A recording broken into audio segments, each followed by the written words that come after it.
quando eu estava relendo essa passagem aqui, rezando sobre o que é que Deus queria para essa formação de agora de manhã, eu me lembrei muito vivamente de uma experiência muito profunda de Deus que eu tive recentemente. Agora nessas férias que eu tive no mês de julho, eu tive a graça de visitar a Terra Santa. E um dos lugares, na verdade o lugar que mais me chamou a atenção, que mais mexeu comigo, de uma forma muito parecida como mexeu anos antes comigo, ter visitado Assis, que é terra de um dos nossos baluartes, que é São Francisco, foi visitar o local da Anunciação, a casinha que Nossa Senhora morava. Eu cheguei lá, claro, depois eles construíram uma igreja grande, a Basílica de Nazaré, que é enorme, tem 2 andares, dá para ter missa embaixo e em cima, mas dentro da Basílica, enorme, muito bonita, tem as ruínas da casinha onde Nossa Senhora morava, ou seja, o local onde o anjo Gabriel apareceu para ela no episódio da Anunciação. Eu cheguei lá, tem as ruínas, aí tem um altarzinho muito simples, porque de vez em quando acontece missa lá dentro,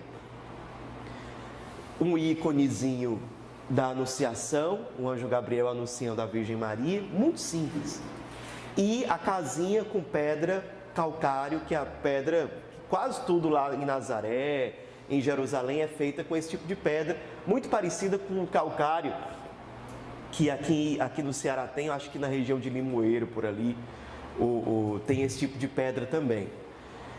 E a casinha de Nossa Senhora era feita com aquele tipo de pedra ali, muito simples. Quando eu cheguei lá para rezar, na frente das ruínas da casa de Nossa Senhora em Nazaré, tinha uma grade, você não podia entrar lá dentro, uma gradezinha preta. Aí eu me ajoelhei em frente àquela grade para rezar ali, naquele lugar que tem muito a ver com a nossa vocação, com o mistério do Natal e tal. E me ajoelhei lá e depois começaram a vir algumas coisas na minha cabeça. Meu Deus, nesse lugar, o Senhor foi profundamente amado, como certamente nunca antes na história da humanidade alguém amou o Senhor.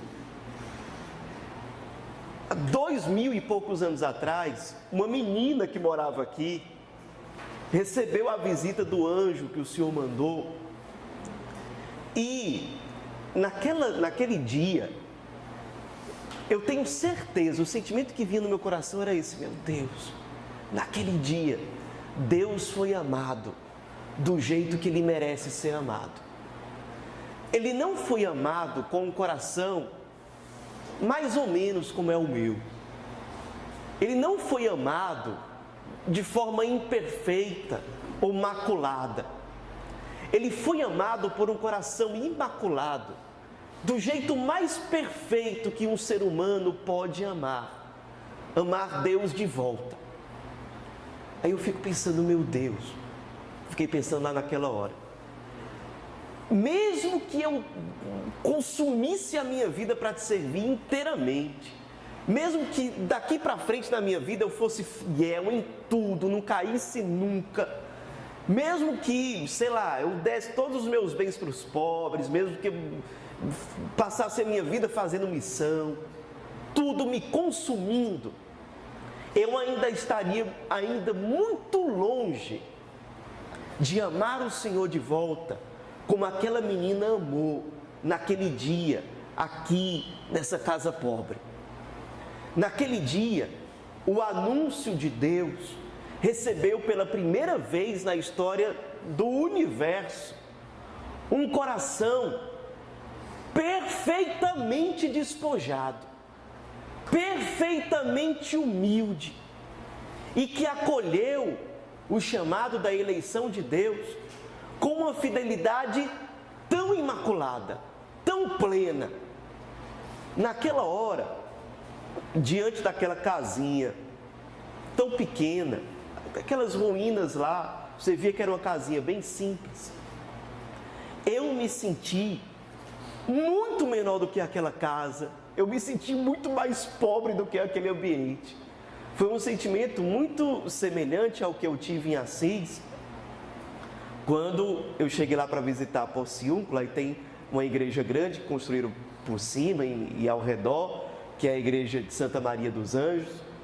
E aí saí da Porciúncula, ainda dentro da Santa Maria dos Anjos, andando por lá, me deparei com um local que eu não sabia que era ali.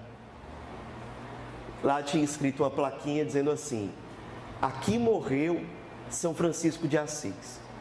Aí tinha uma gradezinha e você via o local onde ele morreu do jeito como era, conservado. Um local muito pobre. Parece, sabe aquelas casinhas do interior, do sertão, assim, abandonadas no meio do mato, com aquele piso assim, com a pedra bem pobre, um ambiente assim bem rústico. Era aquele lugar, com um pedaço de tronco de árvore cortado, que devia servir ou para sentar ou como uma mesa. E o sentimento que eu tive na casa de Maria foi muito parecido com aquele de Assis. Meu Deus, eu me sinto muito mais pobre do que a pobreza desse lugar. Só que ao mesmo tempo, nos dois lugares, tanto em Assis como em Nazaré, ao mesmo tempo em que eu me sentia tão pequeno, tão fajuto, tão, como diz a minha mãe, tão lheguelé, eu sentia no meu coração uma gratidão tão grande, tão grande. É aquela gratidão que experimenta toda pessoa que, de algum modo, tem contato com a misericórdia de Deus. É isso que São Paulo está dizendo aqui. A escolha de Deus é irrevogável. Ele está dando graças a Deus e está dizendo lá para os Efésios o seguinte: rendam graças a Deus, porque Ele escolheu vocês. Escolheu você em particular. Aí quando você tem um pingo de sinceridade, aí a gente lembra que um dos frutos da luz é exatamente a verdade. A justiça, a bondade e a verdade.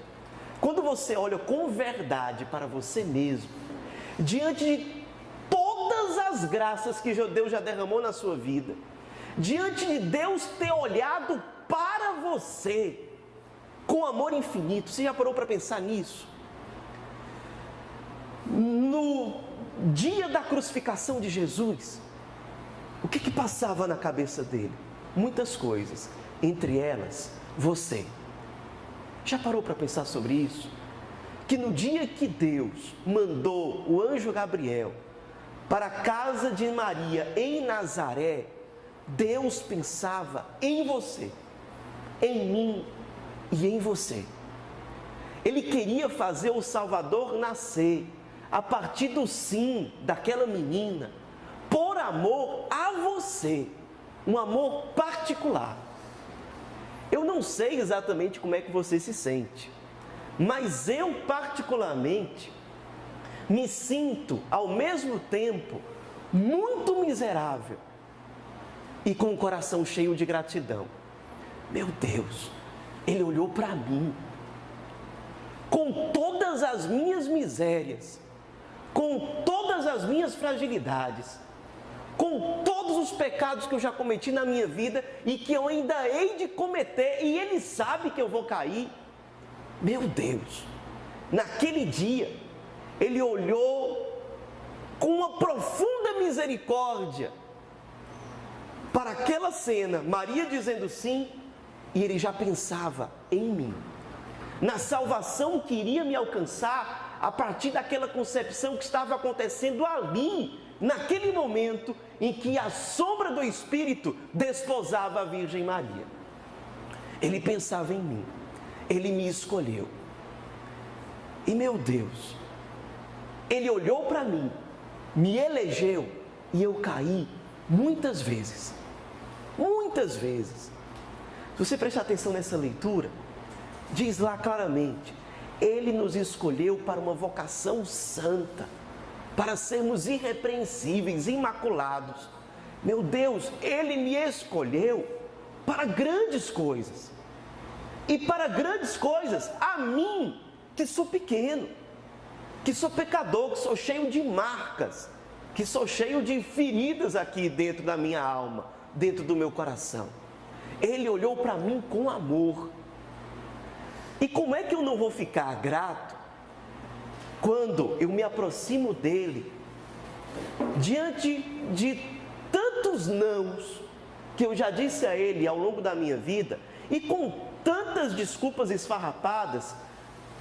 Não, mas eu fiz isso, Senhor, mas o Senhor sabe que não é para tanto, tem essa justificativa, tem essa outra. Eu não sei você, mas eu particularmente, diante das minhas quedas, quando eu me coloco sinceramente diante de Deus com o coração na mão, cara, as desculpas caem por terra. Eu digo: meu Deus, qual justificativa é compatível com eu ter dito não para um amor tão imenso, tão puro, que quis me alcançar e eu não deixei? Quantas vezes isso aconteceu? Aí eu volto para Deus e Ele continua dizendo para mim: eu te espero, vem, eu te chamei para algo puro, eu te chamei para uma vocação santa. Senhor, mas eu caí tantas vezes, eu disse tantos nãos, e agora como é que fica? E Ele diz: fica aqui. Aqui é o seu lugar, na minha casa, no meu coração. Eu chamei você, isso Ele diz para você e diz para mim, para ser filho. Essa é a vocação que todos nós temos. Agora, qual é o problema? O problema é que nós não vivemos segundo a condição que Ele nos deu. Ele fala aqui do penhor do Espírito. Nós recebemos um penhor como herança. Nós todos, é como se nós fôssemos chamados à realeza, a fazermos parte de uma corte celestial muito mais nobre do que qualquer corte desse mundo. Mas nós preferimos viver em condições inferiores, como se nesse reino em que nós somos chamados a ser filhos do rei, nós vivemos como os mendigos que ficam disputando comida com os porcos lá do castelo. A gente não quer entrar para o lugar que Ele preparou para nós. E ao longo do caminho, a gente ainda corre o risco de perder a sensibilidade espiritual, de perceber o discernimento em relação às coisas do céu e às coisas desse mundo. Ele nos chamou para uma vocação santa e a gente fica confundindo a vocação santa com coisas secundárias, com coisas passageiras. É interessante, por exemplo, quando Jesus no Evangelho chega para aquela mulher pagã que quer pedir para ele a cura do filho, e ele diz: olha, mas não é justo a gente pegar a comida dos filhos e entregar para os cachorrinhos. O que é que a mulher diz, aquela mulher cheia de fé? Mas até os cachorrinhos ficam com as migalhas que caem da mesa dos seus donos. Na vida espiritual, o que significa o cachorro? O cachorro é um animal muito legal. A maioria das pessoas gosta de cachorro. É fiel, é carinhoso. Mas tem uma coisa no cachorro que é curiosa e que é cebosa, que é o seguinte: o cachorro, em geral, pode ser que tenha alguma raça que não seja assim, mas em geral, você coloca para ele um filé mignon, uma picanha, uma maminha muito bem passada, e ele come com o maior gosto do mundo. Ele vai lá, se aproxima, lambe, morde. Mas, se você colocar para ele uma carne podre, uma carne não muito bem preparada, ele come do mesmo jeito. Ele não faz a distinção. Às vezes você tem um vômito lá no meio da rua, você vê o cachorro lá lambendo o vômito. o mesmo que comeria com toda alegria a picanha, a maminha, o filé mignon. Ele não faz distinção. Na vida espiritual, quando a gente se afasta de Deus e vai se acostumando com aquelas coisas passageiras, secundárias, aquilo que não dá, aquilo que São Francisco chama de perfeita alegria, a gente fica se acostumando espiritualmente com o vômito e não faz mais distinção. A gente é chamado a uma vocação santa, mas vive como se fosse chamado à lama, ao vômito. Cada um tem a sua história e sabe como é que aconteceu isso com você. Eu sei como é que isso aconteceu e acontece comigo, das minhas quedas, das minhas falhas. A gente foi chamado a ser filho. Agora tem uma coisa que é importante a gente sempre tocar. Como eu já disse, essa vocação à filiação divina, a sermos filhos de Deus, ela é irrevogável. Nunca passa. Aquele molde do Cristo em mim, nunca ninguém vai tirar. Que eu fui chamado para ser como Ele, para amar como Ele, para ter o olhar dEle, para ter a vida dEle. Isso aí ninguém vai tirar de mim. Só que o que eu posso fazer? Eu posso pegar esse tesouro precioso que Deus colocou no interior da minha alma e eu posso manchar tudo isso com lama, com vômito, com tudo que não presta. A vocação vai estar sempre ali. A vocação para ser filho, o chamado à filiação divina, a vocação santa, mas vai estar manchado. Qual é a notícia boa? É que essa mancha, enquanto nós estamos nesse mundo, ela não atinge o âmago do nosso ser. Ela fica sempre na superfície. Se ela fica na superfície e não alterou a nossa identidade mais profunda, nós podemos nos limpar. Tem uma palavra nessa passagem que a gente leu, que é uma palavra interessante. Aqui na Bíblia de Jerusalém, ele usa a palavra encabeçar. Cristo quis encabeçar todas as coisas. Em outras traduções tem a palavra recapitular. O que significa isso? A palavra recapitular vem de caput, que é cabeça. Recapitular, nesse sentido, é recolocar em comunhão com a cabeça, em sintonia com a cabeça. Por isso que ele coloca aqui encabeçar. O que significa que Cristo quer reencabeçar tudo, ou recapitular tudo? Ora, Ele é a cabeça e a igreja é o seu corpo. É nesse corpo que nós temos o nosso lugar. Cristo recapitular tudo significa que Ele quer pegar todas as coisas criadas e inserir no seu corpo, que é a igreja, para estar em comunhão com Ele, que é a cabeça. Nós fazemos parte do corpo de Cristo, que é a igreja. Por isso que a gente pode dizer assim, olha, Jesus, depois que ressuscitou, mandou os seus apóstolos anunciar o Evangelho por todas as nações, batizando todo mundo em nome do Pai, do Filho e do Espírito Santo. Por que a igreja, ao longo dos séculos, é capaz de fazer isso?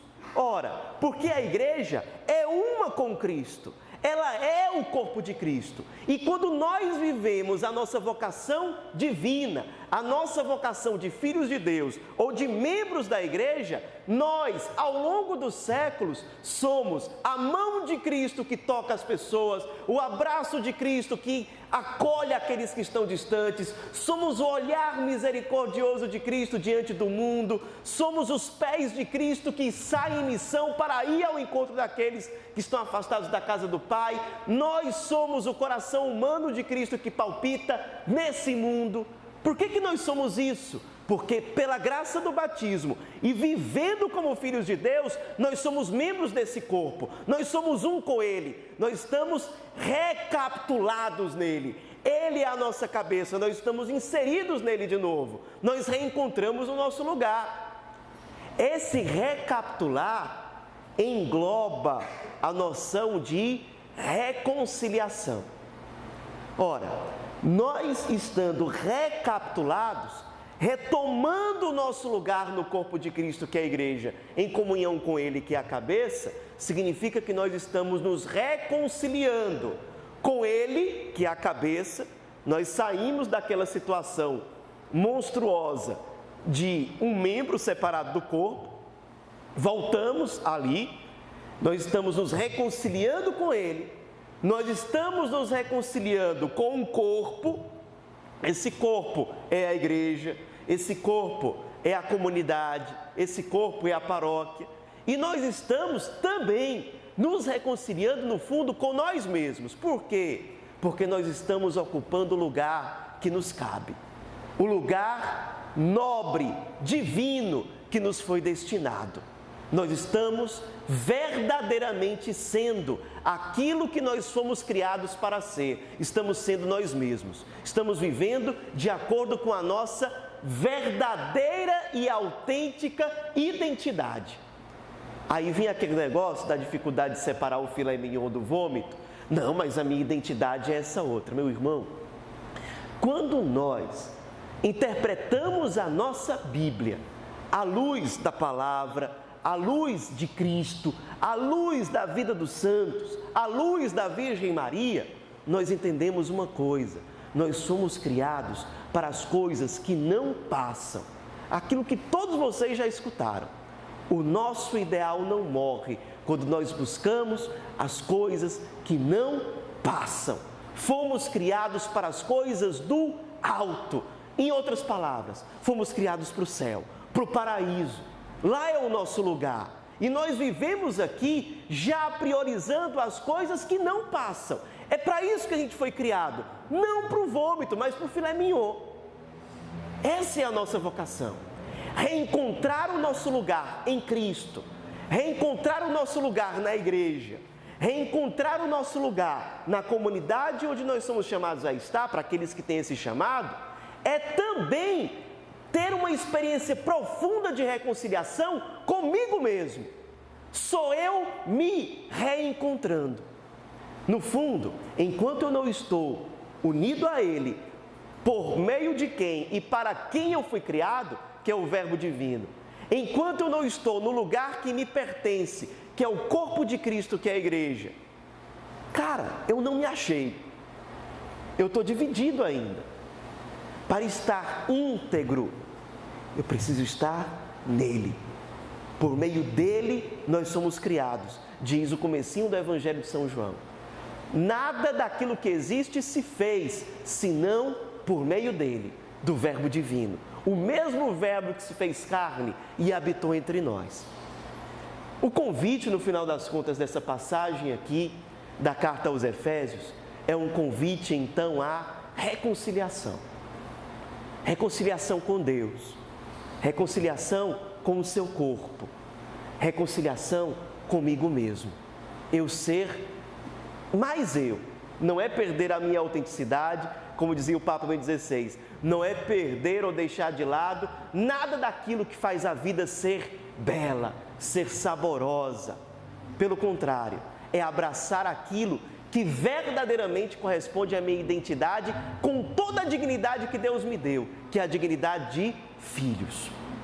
Por isso que o convite feito para todos nós nessa manhã é um convite de deixai-vos reconciliar com Deus, com o seu corpo, com nós mesmos.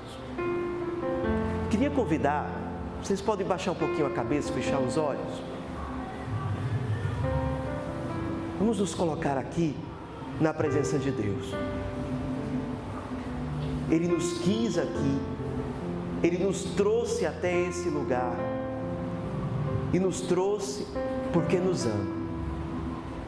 Nós somos criados pelo amor, com amor, para o amor.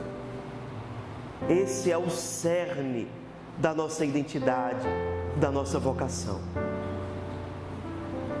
Vamos pedir agora ao Espírito Santo que venha nos iluminar, que venha mostrar aquelas áreas da sua vida, da sua alma, do seu coração, que precisam passar pela experiência da recapitulação, da reconciliação.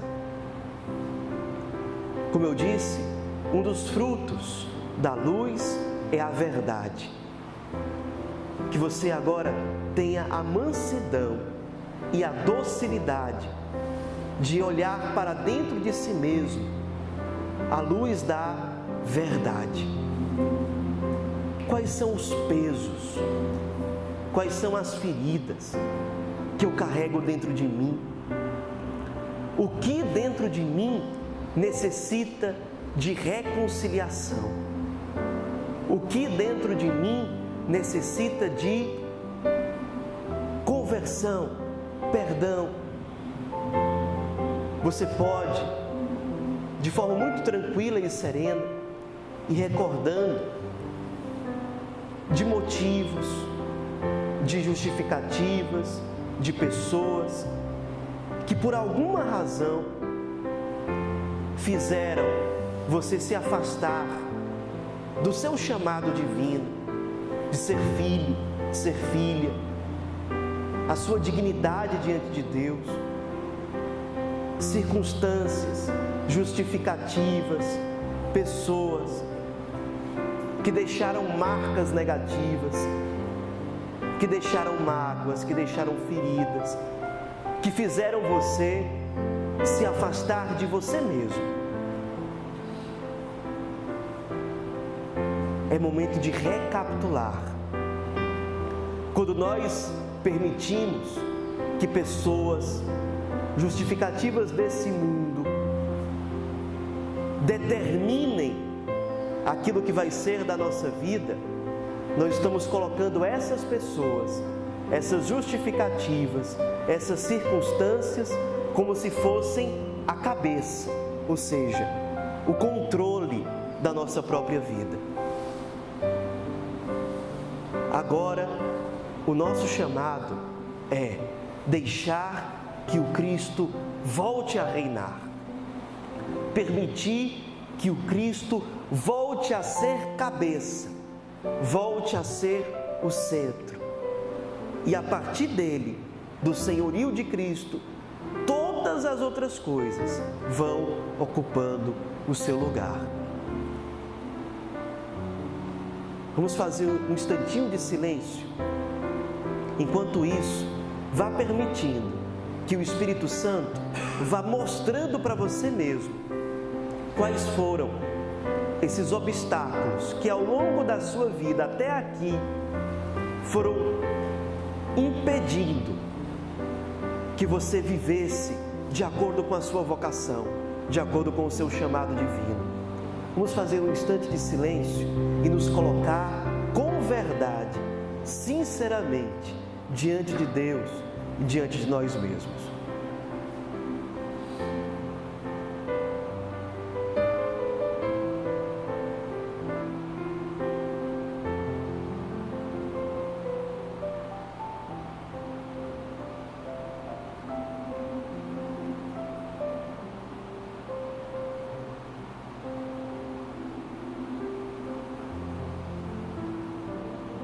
Quero convidar você agora a entregar tudo isso à Virgem Maria. Que ela cuide de cada ferida, de cada um desses obstáculos.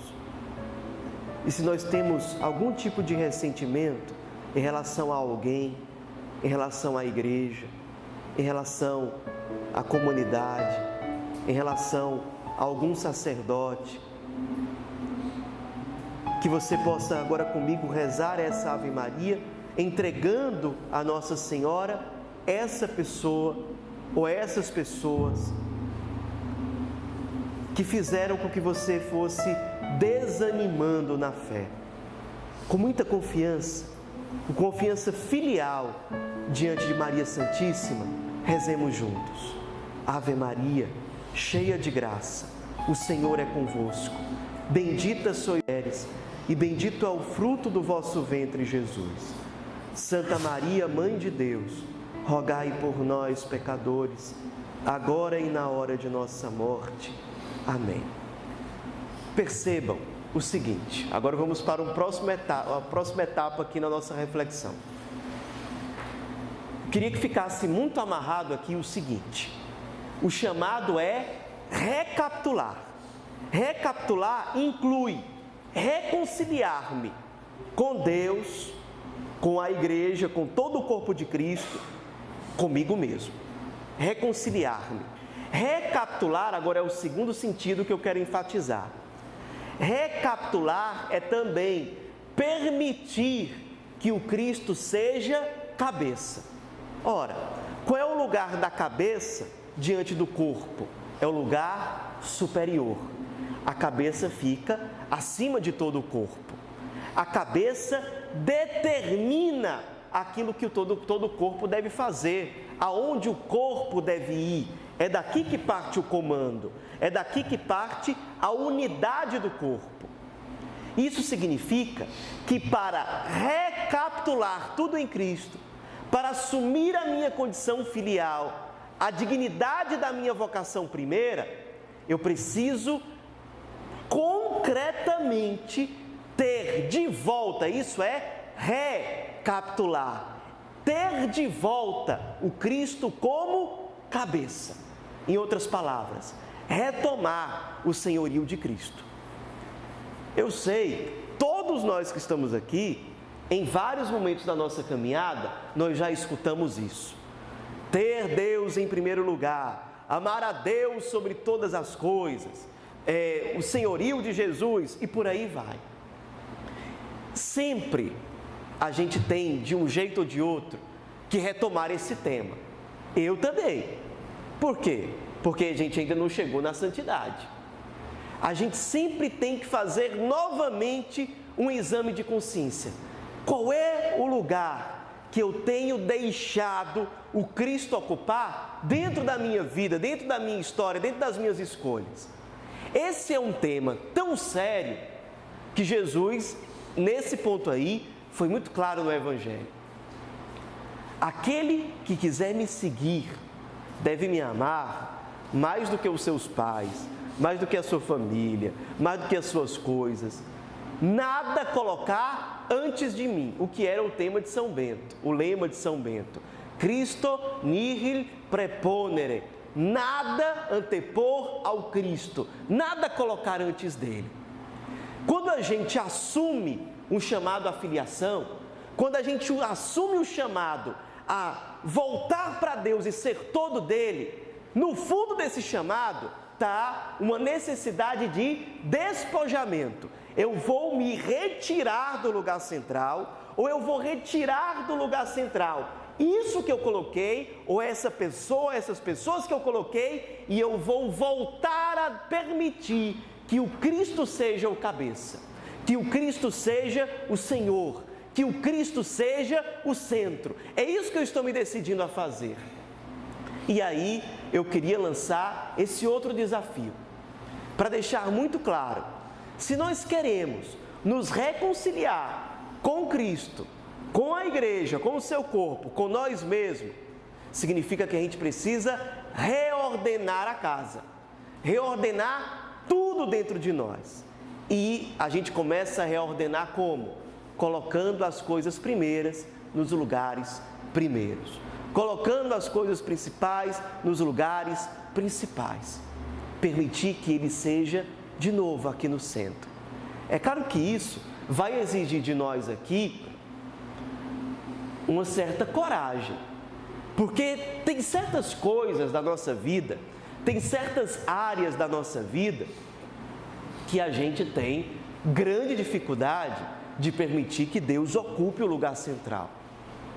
Muita dificuldade a gente tem. Em certas coisas não. Quando a gente tem alguma necessidade, a gente lembra: caramba, tem Jesus aí, Ele nos ama, vamos contar com Ele, vamos pedir isso aqui para Ele, e por aí vai. Mas quando se trata da gente assumir a nossa vocação em plenitude, ou seja, viver de acordo com o chamado que nos foi feito, aí a gente tem grande dificuldade. Caramba, eu não fui feito para essa lama aqui, eu não fui feito para esse vômito, eu fui feito para uma coisa muito maior. Então eu quero dizer não para tudo isso que me afasta dele e quero dizer sim para ele. Eu quero voltar a ser um canal limpo, eu quero voltar a ser uma coisa purificada, que o Espírito Santo pode passar, me preencher, me plenificar e voltar com que eu seja com que eu tenha uma vivência plena do meu chamado e da minha vocação. Decidir-me novamente por Cristo. Decidir-me por Ele, verdadeiramente tendo Ele como meu tudo, como meu centro. Aí aqui a gente percebe o seguinte: caramba, isso aí acontece com todos nós, estou me colocando aqui no meio. Tem vezes em que a gente se propõe, cara, eu vou ser um cristão sério, eu vou preferir o paraíso, como diz São Felipe Neri, eu vou colocar Deus em primeiro lugar, vou colocar. Aí começam a aparecer provações, começa a aparecer aquela pessoa nos prejudicando, nos perseguindo, e aí eu vou me afastando. Caramba, não dá para mim, não aguento. O que aconteceu no final das contas? Eu tirei o Cristo lá do lugar principal e coloquei a palavra daquela pessoa. Pronto, a palavra que aquela pessoa disse agora me afastou da vivência da minha vocação, me afastou do meu chamado divino de estar participando da vida de Deus. Não, agora não dá. Por que não dá? Cara, por causa do contra-testemunho daquela pessoa. Pronto, agora o contra-testemunho daquela pessoa passou a ser o lugar central, ocupou o lugar de Cristo, e agora eu sigo o contra-testemunho daquela pessoa. Então eu não vou viver de acordo com a minha vocação, não vou preferir as coisas do alto, não vou preferir o paraíso por causa do contra-testemunho daquela pessoa. Teve uma vez que São Francisco estava passando por uma grande crise assim. Estava muito triste, estava numa aridez espiritual. E aí foi conversar com Santa Clara. Mulher santa, dava para dar alguma luz para ele. Conversou com Santa Clara. E Santa Clara escutou tudo que São Francisco estava vivendo. São Francisco partilhou para ela basicamente as provações que ele estava vivendo em comunidade, com a ordem franciscana.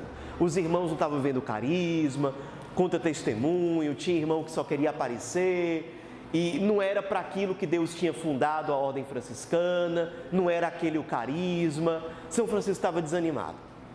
Foi conversar com Santa Clara.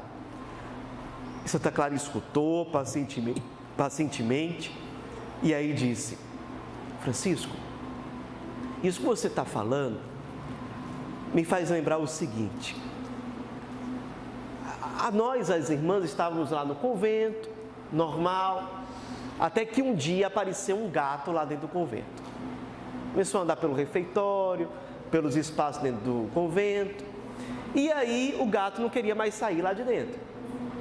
Vinha lá, comia, depois voltava, depois começou a passar mais tempo, e aí começou a formar o grupo das irmãs que eram favoráveis ao gato, queriam que o gato continuasse lá, e o grupo das irmãs que queriam botar o gato para correr, porque o gato dava muito trabalho, ocupava muito tempo da oração, das obrigações da vida cotidiana, e não estava certo ficar mimando aquele gato ali, tinha que botar ele para fora.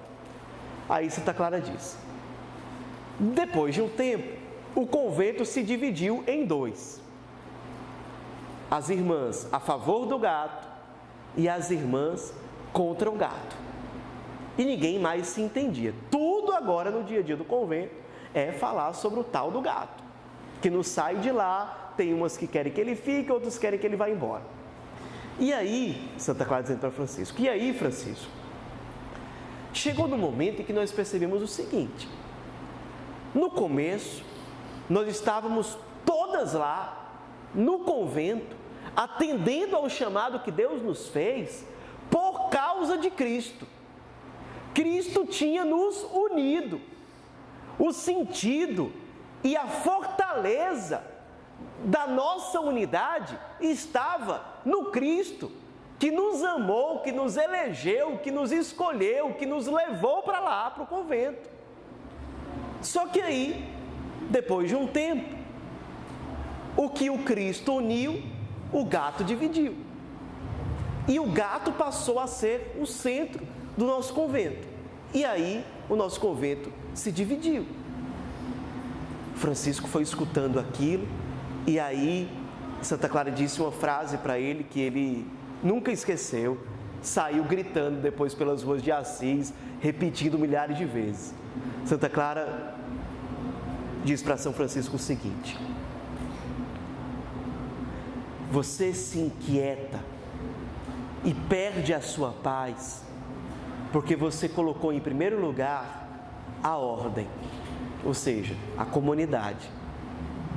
Francisco, entenda o seguinte: Deus é e basta. É por Ele que nós somos fiéis. Se nós colocarmos outra coisa no lugar dele, nós vamos nos dividir, nós vamos nos dispersar, nós vamos desanimar, nós não vamos viver de acordo com o nosso chamado, porque nós colocamos um outro gatinho qualquer no lugar central que deveria ser o de Cristo. Francisco escutou aquilo calou o coração de Francisco, e ele, que era muito espontâneo, muito extrovertido, saiu cantando e gritando pelas ruas de Assis, repetindo várias vezes: Deus é e basta! Deus é e basta! E aquelas pessoas que já faziam um tempo que só viam Francisco triste, cabisbaixo, mais calado, agora viam Francisco de volta, feliz, alegre, pobre, mas tendo tudo. Por quê? Porque, de novo, ele tinha o Cristo por inteiro. Se você olhar para a história de todos os santos, você vai perceber que todos eles passam por um momento desse, em que o Cristo coloca à prova a vocação dele. Para quê? Para viver aquilo que o Padre Pio falava. O Padre Pio uma vez recebeu uma carta, poderia ser a carta de muitos de nós aqui, dizendo o seguinte: Padre, no começo da minha caminhada, era show. Eu estava animado, tudo que o pessoal chamava para fazer, eu fazia. E era para rezar, eu rezava com toda alegria, com todo o ânimo, com toda a empolgação. Padre, ao longo do tempo, sabe, aquela animação foi parando, eu fui me desanimando com algumas coisas, com algumas pessoas. E hoje eu não consigo mais viver do mesmo jeito, não tenho mais aquela mesma empolgação. E agora, Padre, o que é que eu faço? Isso foi uma carta que um filho espiritual do Padre Pio mandou para ele. Estava passando por essa situação. E o Padre Pio respondeu dizendo o seguinte: olha, Deus faz sempre assim. No começo, para nos atrair a si, Ele derrama sobre nós vários mimos, vários presentes, vários dons, várias graças, e vai nos atraindo a Ele, para nos revelar e nos convencer sobre o seu amor.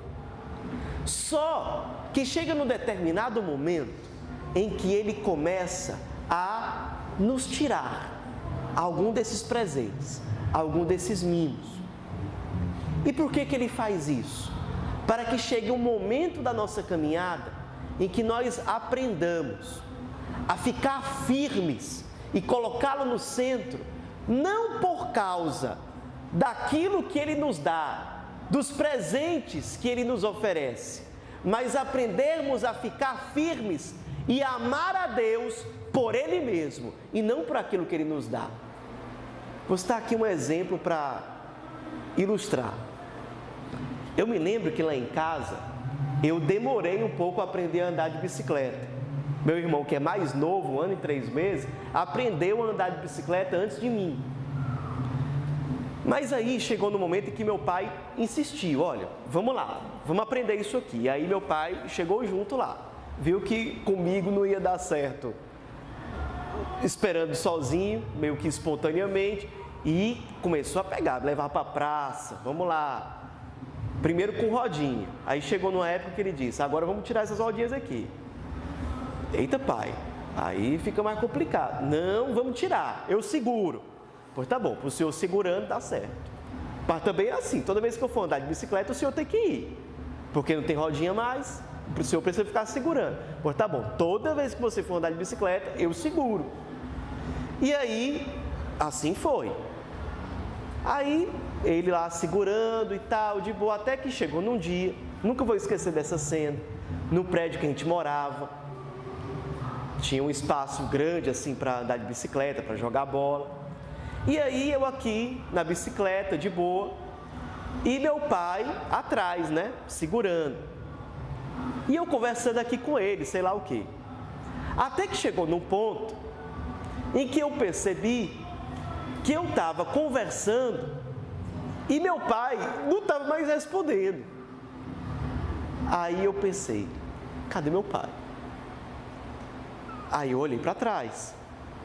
Quando eu olhei para trás, estava meu pai bem feliz lá atrás. E eu já tinha, acho que uns 30 metros andar de bicicleta sozinho. Olhei para ele, ele muito feliz. Aí eu pensei, caramba, eu estou andando de bicicleta, caramba, eu estou sozinho, bufo no chão. Parece aquele negócio de São Pedro, andando assim sobre as águas aí. Acho que ele pensou, caramba, eu estou andando sobre as águas, pronto, afundou. Aí lá vai Jesus para pegar que nem meu pai, foi lá, pegou no chão, não sei o quê. Ora, o fato de meu pai ter soltado a bicicleta, significa que ele não me amava? Não. Se ele não soltasse a bicicleta, estava até hoje eu de rodinha aí. Já pensou coisa ridícula? O fato do pai soltar a bicicleta é também um sinal de amor. Por quê? Porque o filho precisa aprender. Mesmo que nesse aprendizado ele tenha que levar umas quedas. Mas é assim que ele vai. Era exatamente isso que o Padre Pio queria dizer. Chega no momento da nossa caminhada, da nossa história com Deus, em que ele tem que soltar a bicicleta, entendeu? E aí, a nossa fidelidade, a nossa firmeza, não vai ser mais baseada em sentimentos, emoções, vai ser baseada cada vez mais, verdadeiramente, no amor. Lembrem, amor não é simplesmente sentimento, amor é decisão. Pare um pouquinho para pensar. Certamente você vai perceber que as pessoas que você mais nota que amam você são pessoas que muito se sacrificaram por você, que muito renunciaram por você, que talvez já choraram por você, abriram mão de certas coisas por você. E você, caramba, sou amado mesmo. A natureza do amor, ela passa pela lógica da cruz também. A gente aprende a amar passando por essa professora que é a cruz. Isso faz parte da nossa caminhada. É assim que a gente vai aprendendo a andar de bicicleta na vida espiritual. Desapegar das rodinhas, desapegar de uma pessoa que tem que ficar ali toda hora segurando e aprender a andar, caminhar. Isso acontece na vida espiritual também. Às vezes também fica dentro de nós um certo dedo apontado para Deus. Deus não fez aquilo que eu queria. Eu fiz tudo tão direitinho e não me tornei São Francisco. Fiz tudo tão direitinho, tá aí. 3, 4 anos de fidelidade, não recebi as chagas. Não tive um êxtase. Não levitei, que nem Santa Teresa d'Ávila. Não evangelizei e 3.000 pessoas se converteram, como fez São Pedro. Ora, por que a gente vai ficar esperando de Deus essas coisas secundárias? E vamos deixar de prestar atenção no principal, amar Deus de volta. Às vezes a gente tem um defeito de memória.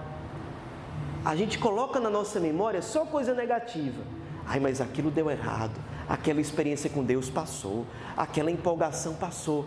E a gente parece que tira da memória tantas e tantas graças que Deus foi derramando sobre nós ao longo da nossa vida. Ele olhou para nós na cruz e nos amou, pensou em nós, pensou em você, já sabia qual o seu nome, já sabia quando é que você ia nascer, já sabia qual ia ser o dia do seu nascimento, já sabia os pecados que você ia cometer, e mesmo assim, na hora da cruz, Ele pensou em você e disse: pois vai ser por você mesmo. Caramba, isso já não é suficiente, não? A gente fica procurando coisas secundárias, mas isso... Cara, se você presta atenção, tem uma coisa que é muito comum na biografia dos santos, que eu inicialmente estranhei muito. Hoje eu estou em processo de fazer o seguinte: caramba, vou me abrir para essa possibilidade, para que isso se torne sólido em mim. Quando você vai ler a biografia dos santos, tem uma coisa que é muito comum neles, que é o seguinte, ó. Por exemplo, perguntar aqui para vocês: como é que vocês gostariam de morrer? Geralmente o que é que as pessoas respondem? Dormindo. Gostaria de morrer depois de ter uma velhice que eu não dei trabalho para ninguém. Gostaria de morrer sem muito sofrimento, sem muita agonia, sem sentir nada. Isso é, digamos assim, o normal. Aí quando você vai ver a biografia do santo, a pessoa pergunta para ele: como é que você quer morrer? Como é que você gostaria de morrer? Aí ele diz assim: Marte. Por quê? Porque seria o mínimo para eu dar de volta o amor com que o Cristo me amou na cruz. Já pensou a mentalidade diferente? Santa Teresinha chegou num ponto em que, na história de uma alma, ela diz assim para Deus: Senhor, eu queria ter a graça de viver muitas vezes, mas por quê? Porque eu queria viver uma vez e dar a vida esfolada como São Sebastião deu. Aí eu queria viver outra vez, e nessa segunda vida eu queria morrer dando a vida na fogueira como Santa Joana d'Arc. Aí na terceira vez eu queria viver para dar a vida na cruz como São Pedro. Ou seja, eu queria viver muitas vezes e em cada vida eu morrer Marte, agonizando para te amar de volta. E mesmo que eu vivesse inúmeras vidas e fosse Marte em todas elas, mesmo assim, eu não conseguiria dar de volta para o Senhor nem o mínimo, todo o amor que o Senhor derramou sobre mim. Principalmente, quando na hora da cruz, lembrou de mim e se ofereceu por mim e abriu o céu para mim. Estão sentindo qual é o sentimento que vem dentro de um coração de uma pessoa que mergulhou completamente na experiência da misericórdia de Deus? Para ela, não é fardo, não é uma obrigação de fora. Para ela, dar a vida é uma alegria. Ela passa a enxergar as coisas de uma forma completamente diferente. Não é assim: olha, mas tem isso aqui que eu tenho que fazer, tem, sei lá, o meu trabalho, tem o meu dinheiro, tem isso aqui, tem isso aqui.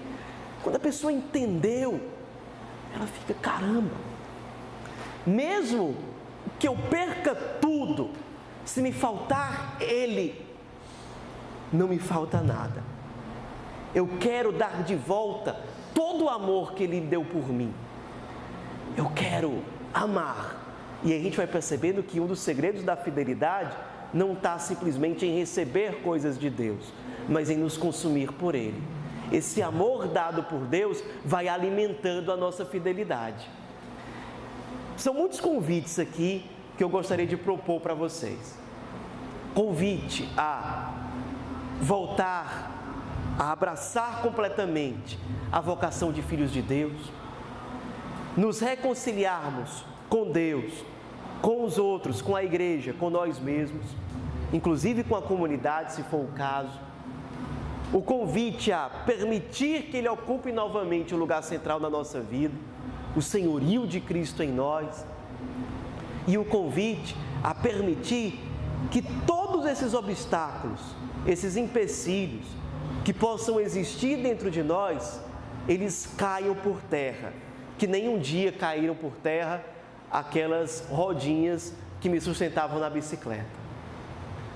Ter essa experiência profunda com o amor de Deus, com a sua misericórdia, deixai-vos reconciliar.